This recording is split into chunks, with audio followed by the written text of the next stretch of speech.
Hello everyone, I am Charul Bhoria, clinical psychologist. I welcome you all to the course of Mental Health and Well-being. This is Module 11, Stress Management Strategy, Lecture 3, Physical Exercise for Stress Relief. So what exactly is stress and what exactly is academic stress? So academic stress is increasingly common and it impacts mental well-being and physical well-being of a person. Students many times overlook simple, effective solutions like physical activity in order to deal with the academic stress. Some examples of academic stress are heavy workload, at the same time not able to meet the deadlines on time, having competition, who is going to perform better than the other, having difficulty dealing with the performance or doing up to mark as per their expectation. Many times the type of academic stress can be having lack of time, where they are not able to get time for self-care, they are not able to rest and do the proper time management that is required to get better progress. So how does the physical activity affects the brain? Exercise acts as a natural stress reliever. It alters your brain chemistry positively. It helps in regulating your mood, decreasing your restlessness, at the same time overall increases the mental clarity that a person can have. So it increases the endorphins. So basically endorphins are chemicals which helps in relieving the pain, reduces the stress and improves the well-being of a person. It lowers down the cortisol level. So cortisol is a stress hormone that is released by adrenal gland. The cortisol leads to fight and flight response in a person when they experience the stress. So whenever a person engages in physical activity to deal with stress, it helps in managing the energy, at the same time reducing the amount of tension the person is experiencing. Physical activity boosts the neurotransmitters called serotonin and dopamine. The role of these neurotransmitters is to boost or improve our mood, improve the motivation level a person have, and how much pleasure a person is able to get out of things. At the same time, it makes you more alert and it helps you focus on task. At the same time, physical activity also impacts the hippocampus region of the brain, which is related to improving memory, the cognitive functioning of the person, at the same time improving the sleep quality of an individual. So what are the possible psychological benefits a person can get out of physical activity? Beyond brain chemicals, exercise builds emotional resilience. It reduces the symptoms of anxiety and depression in a person. It increases the motivation level, which leads to person feeling more confident, more capable about what they are doing, which in turn directly contribute to better academic performance as well as social functioning. So when it comes to psychological benefits, it improves the self-esteem a person has about themselves. At the same time, how they are able to manage their own emotions. So it helps in regulating them, where emotions don't overpower them or overwhelm them, where they are able to control and manage their own emotions in a healthy manner.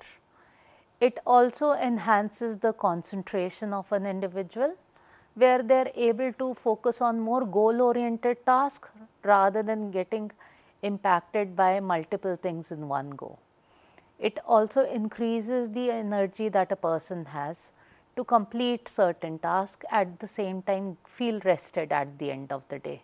So what are the effective types of physical activity that a person can engage in order to reduce their stress? There are a few examples that I have given. First is aerobic exercise, which is often referred to as cardio. It gets your heart rate up and your blood pumping.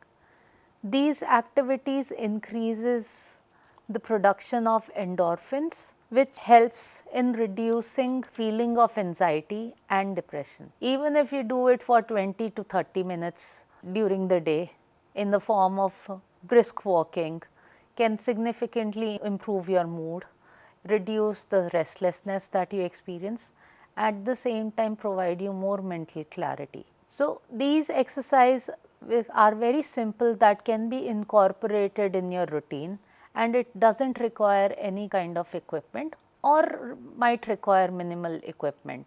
The second type of exercise that you can engage in is mind body exercise. These are unique because they combine movement with breath control, mindfulness and mental focus. Yoga, Tai Chi, Pilates are some of the examples that are related to mind body exercises. They are effective in promoting relaxation and reducing stress hormones like cortisol in a person. They encourage you to stay more in the present moment rather than focusing on the past or the future. They are particularly helpful in calming your racing thoughts, improving the regulation of emotions and enhancing the awareness about your own body, where you can be in the present without trying to change it. You can just focus on your body parts and the sensation that you are getting. The third type of exercise that you can engage in is strength training. So, it is not just a physical fitness, it is also great for mental health. It helps build confidence, it provides a sense of control to a person. At the same time, it helps in improving the self-efficacy in a person, in which the belief in one's own ability to overcome all the hurdles or the challenges is enhanced. Regular resistance training has been linked to reduce symptoms of feeling low, feeling less motivated or feeling restlessness. It is especially empowering for people who may be feeling overwhelmed at times, at the same time lacking the motivation to do the task that they need to do. The fourth type of exercise is recreational activities. So, basically any form of activity which is enjoyable can be done by a person to stay more active and to relieve the stress. So, some forms can be dancing, swimming, engaging in group sports or group form of physical activity, which in turn helps in social interaction as well, not just relaxing yourself. This can act as a buffer to deal with the stress. At the same time, it also reduces the isolation a person might experience when doing anything alone. The element of fun combined with physical movement makes it easier to stick to these routine for a long duration by a person. Plus, at the same time, it impacts the mood in a positive manner, and along with that, it helps you better the communication with the people. Plus, they often lead to positive emotions and laughter, both powerful and stress reliever at the same time. So, walking is one of the simplest form of stress buster that you can focus on. So, majority of times walking is underestimated by people. It is free, it does not require any sort of equipment by a person, and it improves the circulation, mental clarity and mood all at the same time. Just having 30 minutes of walk during the day, it can reduces the feeling of anxiousness and uplifts the mood of a person. It acts as a moving meditation when done mindfully. Like for example, if you are there in the park and you are walking there, where you are able to focus on your surroundings, take everything in without any judgment. So, it acts as a meditation as well. So, an example, what you can do on a weekly basis, how you can incorporate physical activity along with the studies that you need to do on a daily basis, so that there is more balance to your routine. You are able to manage your stress on a daily basis without getting overwhelmed by all the tasks that you need to complete. So, here is an example of how you can structure your week. So, on the first day, the activity that you can do is brisk walk plus core exercises. So, the core exercises are going to be exercises which includes planks or crunches on a daily basis. On the second day, what you can engage is in body weight strength training. So, examples of this are squats, push-up, lunges, resistant band training that can be a part of your normal daily routine. On the third day, Instead of doing anything on a rigorous level, you can focus on engaging in yoga or stretching plus breathing exercise, which can help reduce the tension, at the same time which can help improve the concentration that you require on a daily basis. On the fourth day, it can be done by focusing on cycling, dancing, any form of group sports like badminton, basketball or football, where you can socialize with people, at the same time where you can enjoy your time while relaxing yourself away from your studies, away from the work or the goals that you have for yourself. On the fifth day, you can focus more on resistance training or mobility drills like hip openers, shoulder rolls, etc. On sixth day, you can focus more on outdoor activity rather than doing something inside where you require the equipments and everything. You can do something on an outdoor level where you are going for walking, you are going for swimming, you are going for hiking if that works for you, or just playing some sort of casual game with your friends where you are able to relax yourself. On the last day, rather than focusing on anything major, you can just focus on gentle stretching yourself, at the same time doing mindful walking, being aware about the present moment where you are, at the same time where you are able to focus on your senses as a whole in a calming environment. So, what are the common barriers that you will need to overcome whenever it comes to engaging in any form of physical activity? So, first, it is normal to face hurdles. What matters is having practical solutions, how you can deal with the hurdles that are there. At the same time, even brief movement can make a big difference. In spite of focusing on the number of hours you will need to invest, rather than thinking that there is no time to do it, you can start small. You can start from 10 minutes or 15 minutes in one go, and slowly gradually you can increase it. If there is thought about that you do not feel motivated enough to do anything, you have a lot to do, you can't ignore it. So, in order to motivate yourself internally or push yourself, set reminders rather than focusing on the fact that it will come naturally to you. At the same time, while setting reminders on a daily basis, track the progress that you are making.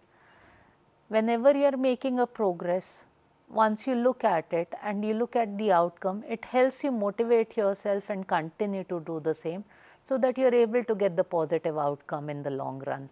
If you feel the barrier is that there is lack of space, so you can just limit yourself to few activities where you can focus on body weight, you can focus on walking, you can focus on yoga rather than focusing on the space. If the barrier or the hurdle is that you are feeling tired, so instead of doing anything rigorous, you can just focusing on basic stretching or just going out for a walk on your own or with friends. So, what are the tips for consistency?